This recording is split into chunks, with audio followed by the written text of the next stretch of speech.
প্রত্যাশার সাথে প্রাপ্তির সমন্বয়টা সেরকম দেখা যাচ্ছে না। কারণ নিজেদের মধ্যে এখন ভাগাভাগি চলছে, রাজত্ব নিয়ে, আধিপত্য বিস্তার নিয়ে। যে দুঃশাসন থেকে মুক্তি পাওয়ার জন্য জীবন দিয়েছি, রক্ত দিয়েছি, আন্দোলন করেছি, প্রকৃতপক্ষে আমরা সেই রকম একটা পরিবেশ আমরা এখনো পাইনি।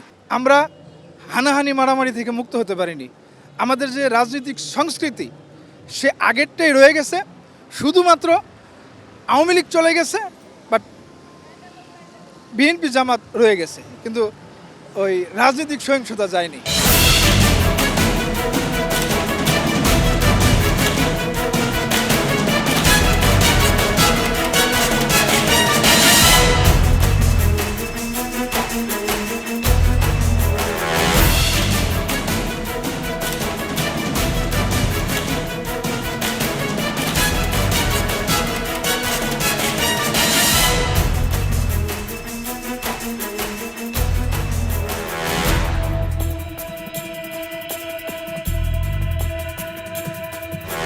দর্শক শুভেচ্ছা। 21 টেলিভিশন নিয়মিত আয়োজন জনতার কথা অনুষ্ঠানে আপনাদের স্বাগত জানাচ্ছি। আমি আসিফ সমীর। আপনারা জানেন সমসাময়িক ইস্যুতে সাধারণ মানুষের মতামত তুলে ধরতে আমাদের এই আয়োজন, আমাদের প্রত্যাশা দেশের শক্তিশালী গণতন্ত্র, আমরা চাই সরকারকে সহায়তা করতে। দর্শক, 2024 সালের 5 আগস্টে শেখ হাসিনা ক্ষমতাচ্যুত হন। শেখ হাসিনা অধ্যায়ের সমাপ্তির সময়ে বেশ কিছু প্রত্যাশা ছিল জনগণের মাঝে। 2 বছর পর অর্থাৎ 2026 সালের 5 আগস্টে এসে সাধারণ মানুষের কাছে আমরা জানতে চাই তাদের প্রত্যাশার প্রাপ্তি কতটা, জানবো সাধারণ মানুষের কাছ থেকে। প্রত্যাশার সাথে প্রাপ্তির সমন্বয়টা সেরকম দেখা যাচ্ছে না। কারণ নিজেদের মধ্যে এখন ভাগাভাগি চলছে, রাজত্ব নিয়ে, আধিপত্য বিস্তার নিয়ে। দেশ গড়তে হলে কিছু সময়ের দরকার, কিছু কাজের দরকার, সেই কাজগুলো করতে হলে কিছু সময়ের দরকার। আর বর্তমানে আমাদের বাংলাদেশের মানুষ যে অবস্থা, মানে সকালে বলবে এক কথা, বিকেলে হয় আর এক কথা। সকালে একটা কাজের নিলে পরে বিকেলবেলা ওই কাজের আর মনে থাকে না।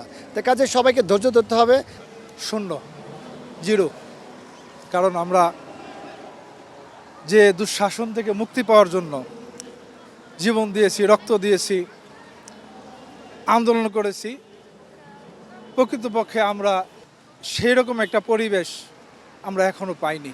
আমরা হানাহানি মারামারি থেকে মুক্ত হতে পারিনি। আমাদের যে রাজনৈতিক সংস্কৃতি সে আগেরটাই রয়ে গেছে, শুধুমাত্র আওয়ামী লীগ চলে গেছে, বাট বিএনপি জামাত রয়ে গেছে, কিন্তু ওই রাজনৈতিক সহিংসতা যায়নি। আমরা যেভাবে বাংলাদেশে সাজাতে চাচ্ছিলাম ওই রকম পাইনি, তো যতটুকু পাচ্ছি আলহামদুলিল্লাহ। প্রত্যাশা বলতে গেলে সংবিধান যে সংস্কার করার কথা ছিল ওইটা হয় নাই। জনগণের যে 72-79% ভোট দিয়ে হাবুট দিয়েছিল, ঠিক আছে, দিয়ে যে সংবিধান সংস্কার করার কথা ছিল ওটাও করা হয় নাই। মানুষ যেভাবে চাইছিল যে সব কিছু স্বাধীনভাবে চলবে, কোনো সন্ত্রাস থাকবো না, চাঁদাবাজ থাকবো না, দেশে কোনো সমস্যা থাকবো না, কিন্তু এখন দেখা যাচ্ছে তার কোনোটাই পরিবর্তন হয় না। আর যতটা আশা করছি পরিবর্তন হইব ততটা পরিবর্তন হয় নাই। যেমন দেশে তো দুর্নীতি তো রয়েই গেছে, চাঁদাবাজ, তারপরে মানে বিভিন্ন দিক দিয়ে দুর্নীতি রয়েই গেছে।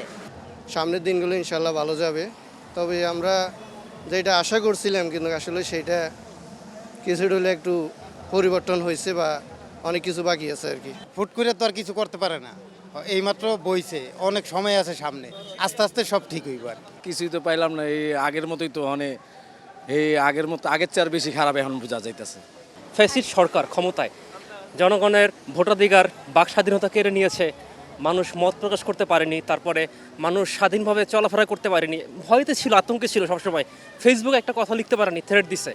তো 5ই আগস্ট যখন আসছে, মানুষের অনেক প্রত্যাশা ছিল যে মানুষ কথা বলতে পারবে, ভোট দিতে পারবে, বাক স্বাধীনতা পাচ্ছে।